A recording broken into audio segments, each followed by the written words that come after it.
నేడు కాంగ్రెస్ కేంద్ర ఎన్నికల కమిటీ సమావేశం జరగనుంది. సాయంత్రం 4 గంటలకు ఆ పార్టీ చీఫ్ ఖర్గే అధ్యక్షతన ఈ భేటీ జరగనుంది.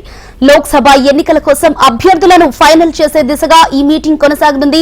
సీఈసీ మీటింగ్ కు Telangana CM Revanth Reddy, deputy CM Bhatti హాజరు కానున్నారు.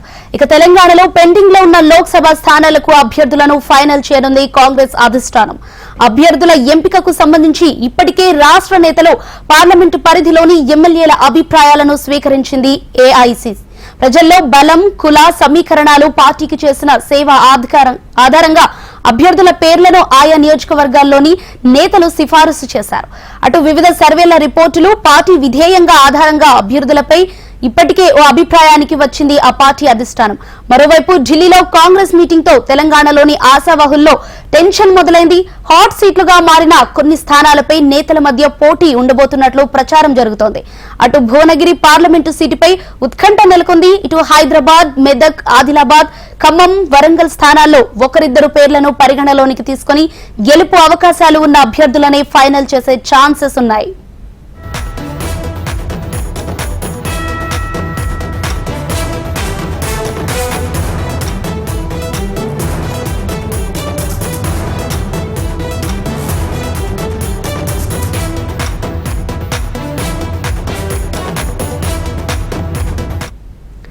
నేడు కాంగ్రెస్ కేంద్ర ఎన్నికల కమిటీ సమావేశం జరగనుంది. మరి దీనిపై మరింత సమాచారం లైవ్ లో మా ప్రతినిధి శిరీష్ అందిస్తారు.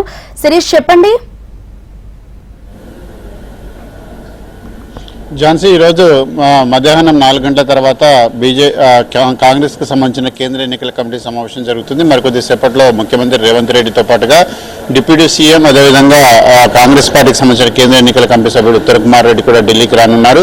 ఏఐసీసీ ప్రధాన కార్యాలయంలో జరిగే ఈ సమావేశంలో తెలంగాణలో మిగిలిన 8 లోక్సభ స్థానాలకు సంబంధించిన అభ్యర్థుల్ని ఖరారు చేయనున్నట్లుగా కూడా సమాచారం. దీనికి సంబంధించి ఇప్పటికే రాష్ట్ర స్థాయి, జిల్లా స్థాయి నేతలు, అదేవిధంగా పార్లమెంటు పరిధిలోని ఎమ్మెల్యేల యొక్క అభిప్రాయాలను కూడా ఏఐసీసీ స్వీకరించడం కూడా జరిగింది. దాని మొత్తాన్ని కూడా తమ వద్ద ఉంచుకున్నారు. అయితే ముఖ్యంగా ప్రజల్లో బలము, అదేవిధంగా కుల సమీకరణలు, దాంతోపాటుగా పార్టీకి చేసిన సేవల ఆధారంగా టికెట్లన్నింటి కూడా కేటాయించబోతున్నట్లుగా కూడా తెలుస్తుంది. ఒకవైపు బీజేపీ దూకుడుగా వ్యవహరిస్తున్న నేపథ్యంలో కాంగ్రెస్ పార్టీ ప్రస్తుతం బీజేపీకి పోటీ ఇవ్వాలంటే మాత్రం సరైన అభ్యర్థులను రంగంలోకి దించాలని చెప్పేసి కూడా భావిస్తుంది. ఆ మేరకు కసరత్తు అనేది కూడా చేస్తున్నట్లుగా కూడా సమాచారం. అయితే ఇప్పటికే వివిధ రకాల సర్వేలన్నింటి కూడా నిర్వహించారు. ఫ్లాష్ సర్వేలు, అదేవిధంగా అంతర్గత సర్వేలు, అన్ని రకాల సర్వేలకు సంబంధించిన నివేదికలను కూడా తిప్పించుకోవడం కూడా జరిగింది. పార్టీ విధేయత ఆధారంగా అభ్యర్థులపైన ఇప్పటికే ఒక అభిప్రాయానికి కూడా వచ్చినట్లుగా కూడా ఏఐసీసీ వర్గాలు కూడా చెప్తున్నాయి. ముఖ్యంగా నిజామాబాద్ నుంచి కనుక చూసినట్లయితే సునీల్ రెడ్డితో పాటు దిల్ రాజుల యొక్క పేర్లు పరిశీలించినప్పటికీ చివరికి మాజీ మంత్రి, సీనియర్ నేత జీవన్ రెడ్డి వైపే కాంగ్రెస్ పార్టీ అధిష్టానం